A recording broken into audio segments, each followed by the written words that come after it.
So we've actually configured layers. Um, what did I call it? Layers? Actually, I mean areas. Area number 10, which for the access layer, 0 for the core backbone, and then now we're about to configure 1. But let's verify what this guy knows so far. So, your turn opened. I'll right click and go to console. Let's see if it knows about any OSPF errors. So, and it sure does.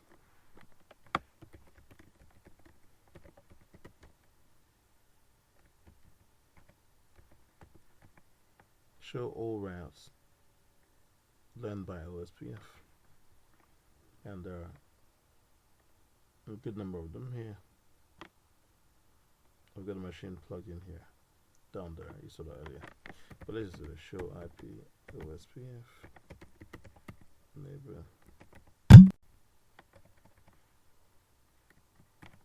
Yeah, that's what I want to do. So it knows about these, okay. And how about interfaces? So these are all the interfaces participating in OSPF. These two are in area 10, and that happens to be the access layer. So I expect it to be F01, F00.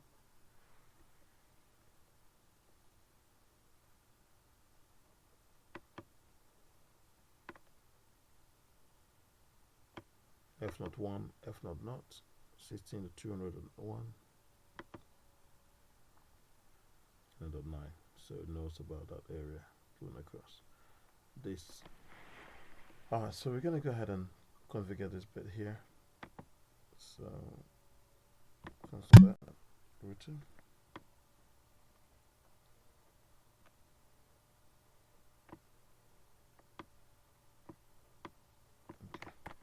So let's see all the connected interfaces. Show IP interface brief. If I can spell that, include up. So we got not. Alright. Loopback is going to be in area 1. First Ethernet 4, it's going to be in area 1, but 0 and 1 are going to be in area 0. So conft, let's start the OSPF process. Router OSPF 1, and we're going to do network over here. I'm going to go, let's do network 172 dot 16 100.4 0 to 0 to 0 to 3 area 0.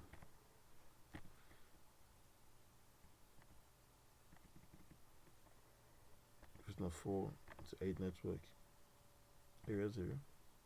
However, network 172.16.100 or 128 0 to 0 to 0 dot what?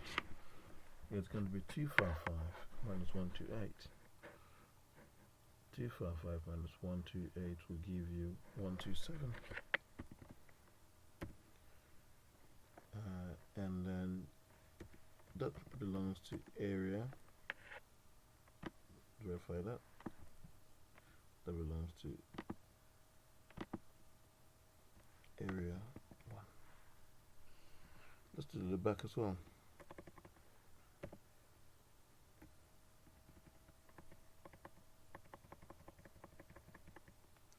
The loopback we chose was 10.10.10.40. Area 1.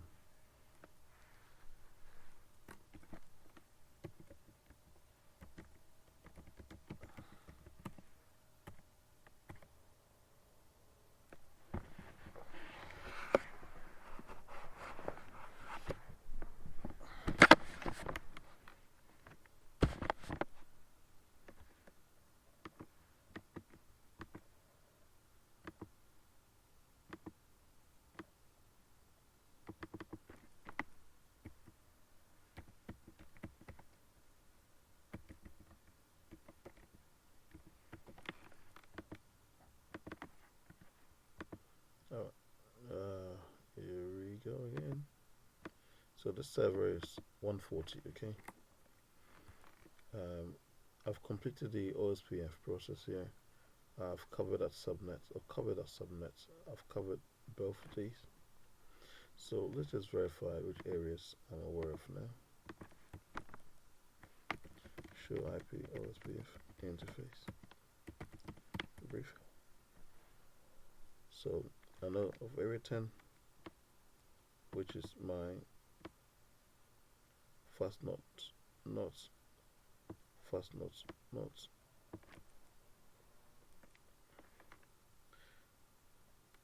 I know of my loopback interface. Costs. Sorry, so what am I talking about? Costs, sorry. So these are area zeros, yes, and then area 1 and a DR. Now, can I ping that small boy 172.16.10? What was the IP address I gave the 1? I gave it 2. Is that it? And I can ping all the way down here. I'm all the way over here, and I can ping all the way down to this user. And the user, okay, should be able to ping this server. So let's try that and see.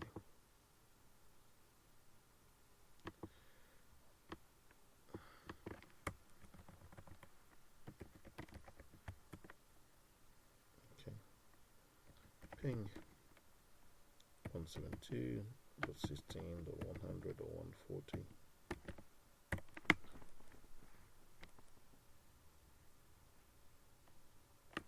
So app discovery, and then it can ping.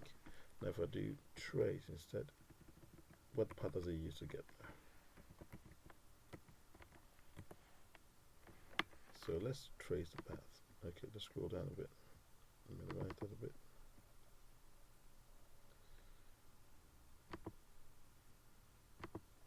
So the first thing you hit is on the full gateway.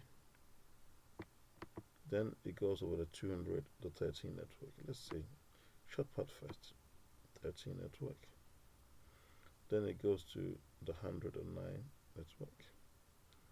And then it goes to the 140. So it's going to use this route. If I turn that interface off, where is it going to go?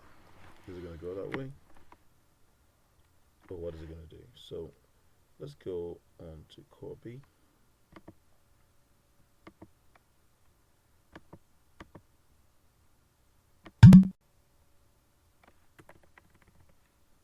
And in fact, let's do this. We already know that PC2 can reach that. Let's verify that again. Yeah, so it's going through core B. Nothing has changed from before. And let's ping. So it's pinging, okay? So when I go now and turn this 13 here, turn that 13 off. It's 13 here. If I turn it off, what will happen? So go over and go to copy, Control T, interface, F0/1, shut down. That's what happens. Our ping's still running. You've lost 1, you've lost 2, you've lost 3, you've lost 4, you've lost 5. We resumed. Pings are restored. Now when I go and do trace route, it uses a different route. It uses 16.209 and 105. Let's check. 209, 105, and over there. So that's how you can build a good resilient network, and you can utilize your existing cores, but then use IGP, Interior Gateway Protocol, written protocol like OSPF does a great work, and we're going to discuss more about tuning this up to make it more stable, solid, and robust as you desire it to be. Let's go back and put our interface back on. No shut.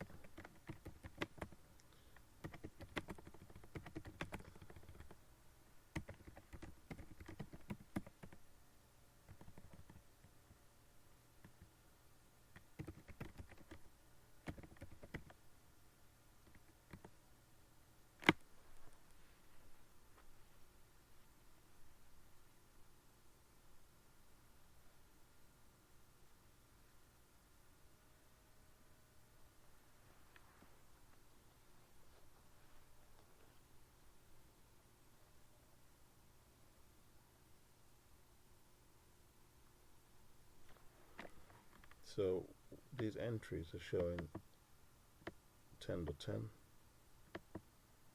and 10.40. One's given by 2, one's given by 11.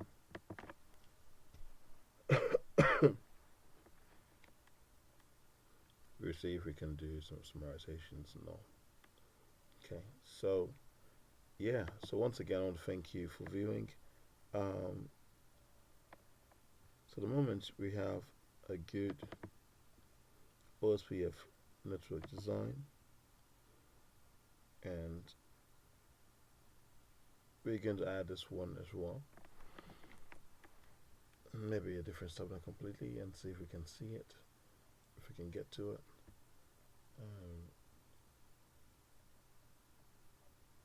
But why don't we come back and tune this up a bit more? Yeah, so that on the next video. I know this was quick and short, but why don't we quickly, before we go, double check what these guys are seeing on the network. So core A, show IP, OSPF, interface brief, yeah, and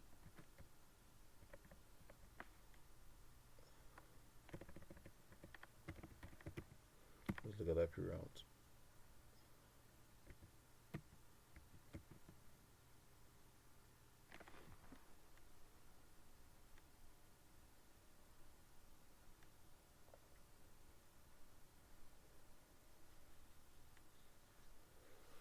These are all the stuff it sees.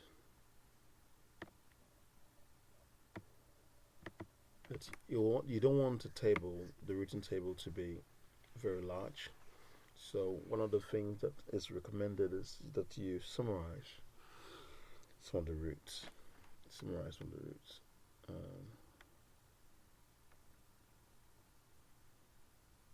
Yeah, summarize some of the roots. So we will look into that hopefully in the next video. But for greater performance, it's good to implement ECMP, meaning that if this is a 10 gig SFP fiber interlink, make this 10 gig. So if this goes down and fails over, the users will not feel the difference.